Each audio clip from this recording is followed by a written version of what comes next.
Thank you, Mr. Chairman. Yes, words do matter, and Mr. Orwell would be highly interested in the discussion that's being had here. Community trust equals a sanctuary city. They've renamed sanctuary cities now right here in the Judiciary Committee of the House of Representatives. And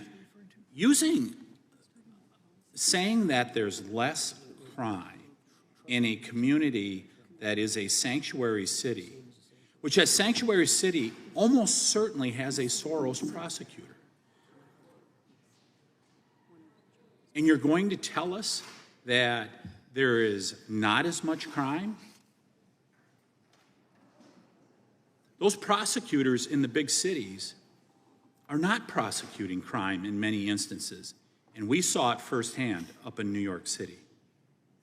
Mr. Rosenberg, is crime up in California over the last couple decades?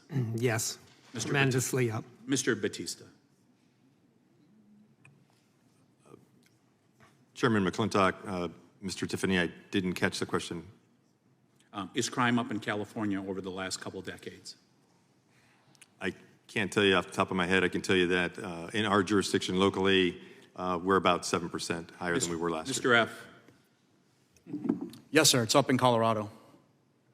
Mr. Shane Laban? It's up in Orange County, California, for sure. Significantly? Yeah, in fact, yes, sir. I can actually tell you, just as a quick example for residential burglaries, in 2022, our office filed 542 residential burglaries for the entire year.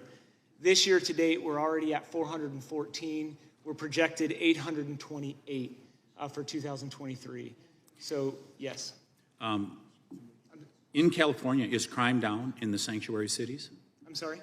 Is crime down in the sanctuary cities in California? Not to my knowledge, no, sir.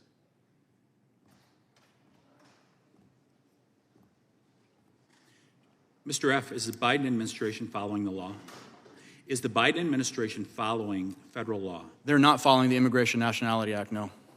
Have you read or become familiar with the Secure the Border bill that we just passed? I've read some of it, sir. Is it an improvement on what we have now? It would be an improvement. It would be actually enforcing the law.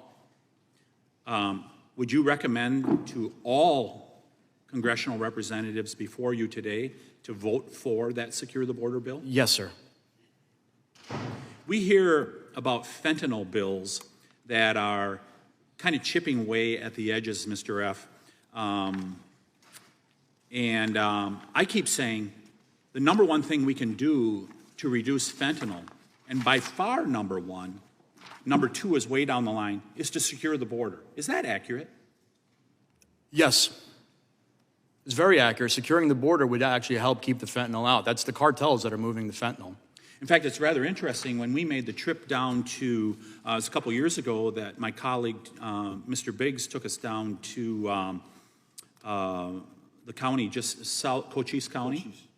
Cochise County, and the sheriff said things were getting under control down there as the wall was being built, and they were able to put crime control measures in place, and they were telling a very positive story. We just had him before us a couple months ago, and he said things are out of control, and that fentanyl, there's a reason why it's gone up by 80% or whatever the number is. That's coming into America, and it's primarily because the border is open. Do you believe that to be true? I do believe it to be true. As the border gets open and more people are just rushing in, the Border Patrol is being kept from actually being on the line on the border. So it's harder for them to stop any fentanyl that may be coming in. Mr. Shane Laban, when I was down in Panama about 2 years ago, I heard that many Haitians that were coming through had actually resettled in places like Brazil and Chile. Have you seen any Haitians that came via this, the ESTA visa program that you referred to in Chile? So we don't break down the actual national birthplace of each defendant. What we've been looking at is trying to figure out who our criminals are and where they're coming from and how they're getting in. And when we've done that, we found that wherever their birthplace, whether it be from Argentina, Puerto Rico, and so on, they've been utilizing the Chilean ESTA program to get into the country and then commit crime. Have you or anyone in your office asked Secretary Mayorkas to change this program to protect Americans? We have not spoken directly with Secretary Mayorkas. We have worked with Department of Homeland Security. We've worked with the FBI. In every briefing that we've done, we've been a part of no less than a half a dozen briefings between those two agencies. The Homeland Security has been aware of this issue for at least 4 years. Same with the FBI. So then we've started reaching out. We were told it would take an act of Congress to fix this. So here we are. So they haven't done anything?